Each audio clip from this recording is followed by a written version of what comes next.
como combinado, vamos falar de Madureira e Flamengo. Eu tenho que confessar que não consegui ver o jogo todo porque casou um pouquinho com a hora da minha pelada. Aliás, as águas de março se anteciparam para fechar o verão e resolveram fechar na nossa cabeça durante a pelada, que foi interrompida precocemente por causa da chuva. Aqui no Maracanã acho que não choveu tanto, né? Não teve... Chegou a chover? Choveu, intensamente, não chegou a ser forte, não. Não atrapalhou o jogo? Não. Eu vi o primeiro tempo todo e posso fazer um resumo aqui. O Flamengo criou 138 oportunidades de gol e conseguiu concluir uma em impedimento. E foi mais ou menos isso mesmo. O primeiro tempo foi mais ou menos isso aí. Talvez a sua estimativa de chance de gol seja conservadora. Pode ser mais. Pode ser mais. Chances de gols claras, né? Qualquer chance de gol. O Madureira adotou uma estratégia meio ousada, assim, tentou marcar o Flamengo no campo do Flamengo e acabou com isso, em vez de pressionar e roubar a bola na saída, acabou criando um espaço gigante para o Flamengo atacar. Não, ele deixou o Flamengo a cavaleiro da situação, porque é exatamente assim que o Flamengo do Abel gosta de atacar. Sim. E aí a gente viu uma boa defesa do Diego Alves e não muito mais do que isso, né, em termos de perigo. Assim, o resto, ó, a nossa edição dos melhores momentos começa sempre com a bola na intermediária ou na entrada da área do Madureira. Está sempre por ali. E o Douglas, o do Madureira, quase se consagra aí, porque ele faz uma quantidade... A não ser essa, porque é um contra-ataque que vai começar com o Madureira todo na área do Flamengo, por causa de um escanteio, e talvez a chance mais clara que o Gabigol perdeu na partida, né? Bola bem metida pelo Everton Ribeiro. Agora, aí sai o gol. Numa jogada, bom, depois nós vamos discutir a questão do impedimento do Gabigol e as suas consequências, mas enfim... Mas com exceção, Barreto, desse lance e muitos outros, você via, na verdade, uma superioridade numérica da defesa do Madureira à do Flamengo ali. Me parecia que eles estavam sempre postados na área, mas sem prestar atenção nas infiltrações, que acho que...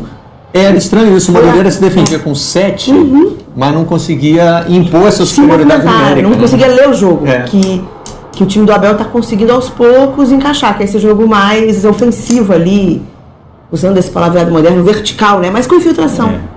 E com a presença dos dois laterais no campo de ataque, isso é uma tendência também do futebol moderno, né? O René tem participado cada vez mais das ações ofensivas do Flamengo. Ontem a festa era para o Pará, né? Completava 200 jogos com a camisa do Flamengo, uma marca que, como a gente mostrou ontem, não é tão comum mais no futebol brasileiro, principalmente entre jogadores de linha, né? E um jogador tão cobrado quanto ele, né? É mais fascinante ainda que ele tenha chegado a essa marca. Agora, no momento a cobrança está mais voltada para o Rodinei, então ele está tranquilo. Aquele homem a homem ali do Gabigol, ele é o segundo, né? Contra o São José também foi a mesma coisa, uma bola que foi um gol que ele perdeu praticamente idêntico a esse, né? Um homem contra homem ali, ele até no São José faz um gol muito mais difícil do que aquele. Então acho que talvez esse seja ele perdeu logo antes de fazer o gol. Uma situação de jogo aí que ele... Então, o Gabigol hoje intrigou a nossa equipe na reunião. Assim. Que ângulo nós vamos abordar sobre o Gabigol? Os gols que ele perde ou os gols que ele faz? Decidimos ser salomônicos, se abordar os dois, porque tem sido duas características dele, né? Ele já está entre os 10 maiores artilheiros do Brasil na temporada, ele é o artilheiro do Flamengo, ou seja, tem um resultado aí, tem uma eficiência, né? Em 10 jogos, marcou 7 gols, o que é uma bela média, né?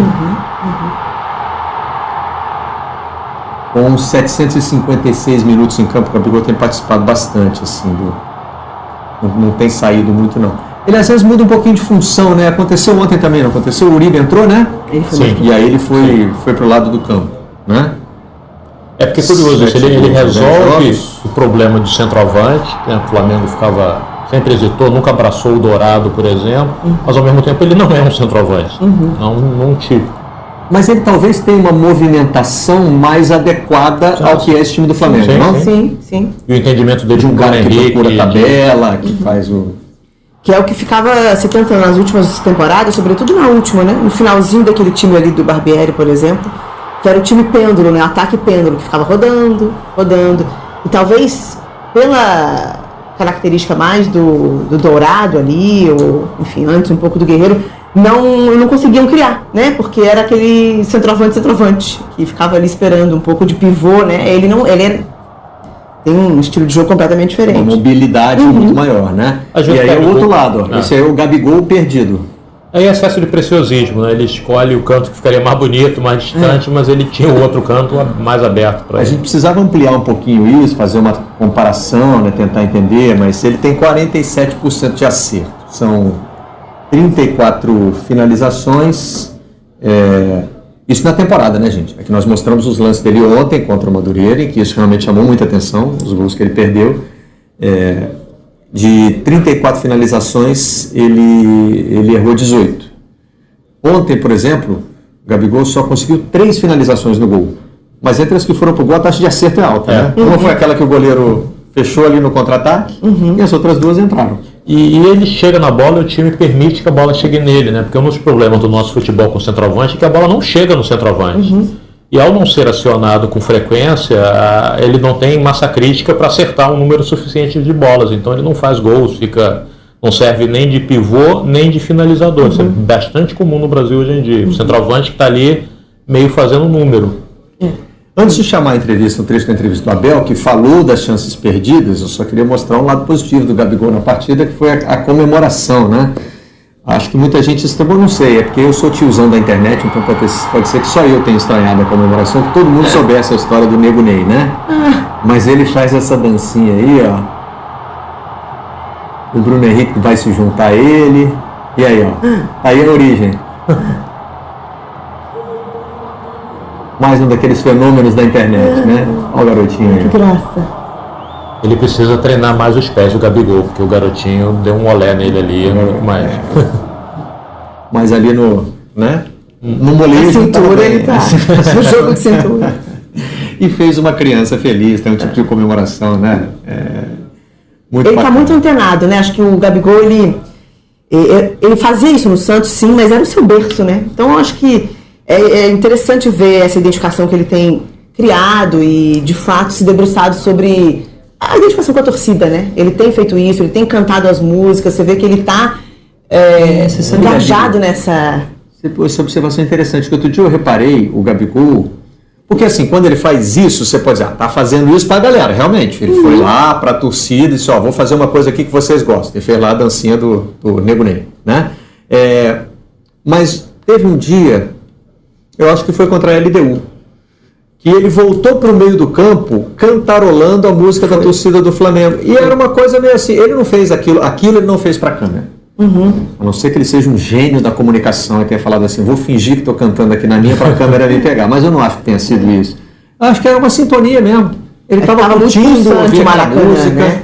Não sei se era aquela do Raça, Amor e Paixão, do Senna, era outra música. Eu me confundi aqui no dia também que eu falei, memória tá ruim pra caramba. Mas enfim, uma das músicas mais tradicionais da torcida do Flamengo, a torcida canta, e naquele dia a torcida cantou muito no Maracanã. O Flamengo e a LDU ficou muito marcado. Foi, estava muito pulsante, né? O estádio lotado. Fez. E ele voltou para o meio do campo, depois de já ter comemorado, acho que ele fez mais aquele negócio de mostrar o número, fazer o book dele lá e tal, mas ele voltou cantarolando assim, você vê que tem essa sintonia, ele está buscando essa sintonia, né? E o Flamengo parece meio encantado com isso. Na segunda-feira, no Globo Esportivo, o Gustavo Henrique, repórter da Rádio Globo, trouxe a informação de que o Flamengo está querendo dar um jeito de arrumar 90 milhões para trazer o Gabigol em definitivo. E é curioso como alguns sintonizam, outros não sintonizam, né? O Vitinho, por exemplo, não sintonizou, não é um jogador rubro-negro. Rubro-negro. Chama mais atenção ainda, não né? Sintonizou. Ele deu entrevista dizendo que torcia pro Flamengo, né? Sim, ele chorou bastante. Eu acho que ali é uma questão de personalidade mesmo, né? Também. O Vitinho é um menino mais introspectivo, ele é mais fechado, você vê o tom de voz dele já é um tom mais... ele estava muito emocionado. Eu fiz a apresentação do Vitinho, ele estava muito emocionado. A contratação dele, ele atuou muito para ser contratado, né? Ele, muitas vezes na Rússia, ele levava o e-mail pro presidente do clube, falava, olha, o Flamengo mandou um e-mail, tem essa proposta agora, o que a gente pode fazer para facilitar? Mas chega ali, é um menino extremamente cobrado, e vai ser também, o Gabigol, obviamente, que também é, e se não estivesse fazendo gol, estaria sendo, mas é uma questão, acho que, de personalidade mesmo, a diferença. E as circunstâncias ajudaram o Gabigol e não ajudaram o Vitinho, né? Também. O Gabigol está fazendo os gols que os centroavantes anteriores não fizeram tanto. E o Vitinho viu o Bruno Henrique chegar e ganhar a posição. O Vitinho é a sombra do Vinícius, né? Quer dizer, um menino que tinha que andar no rastro do Vinícius. E um outro esquema, né? O Vinícius, ele era a mola propulsora ataque, né? Ele que construía as jogadas, ele que tinha a missão de arrastar a bola até lá. Então acho que sente muito disso. E o Vitinho não joga igual o Vinícius. Não é nem questão de ser assim, quem é melhor ou quem é pior. Os estilos são diferentes. E a relação vai no 1 contra 1, corta pra dentro. E a relação da torcida com os jogadores também é bem diferente. Às vezes você não consegue nem entender muito de longe, porque o Vinícius era idolatrado, e merecidamente idolatrado pela torcida do Flamengo, e o Paquetá era cobrado o tempo todo. E o Paquetá foi o melhor jogador do Flamengo durante uns 3 semestres seguidos. O Paquetá tinha algumas coisinhas que realmente, assim, na relação do jogador com a torcida, uns dribles na entrada da área, tem coisa que o torcedor fica meio... E arrumava uns ruídos com o adversário que nem sempre ajudam a torcida. Ele não se deixava tocar, achava que tinha que ser deixado. Ele criava uns problemas que o Vinícius nunca criou, né? O Vinícius é meio Romário, né? Assim, ó, tô jogando, vem atrás de mim, me derrubem, mas não vão encher meu saco. O Paquetá ficava muito estressado de ter que ser acalmado por colega de equipe. Bom, o Gabigol tá bem com a torcida porque ele perde, mas faz, né?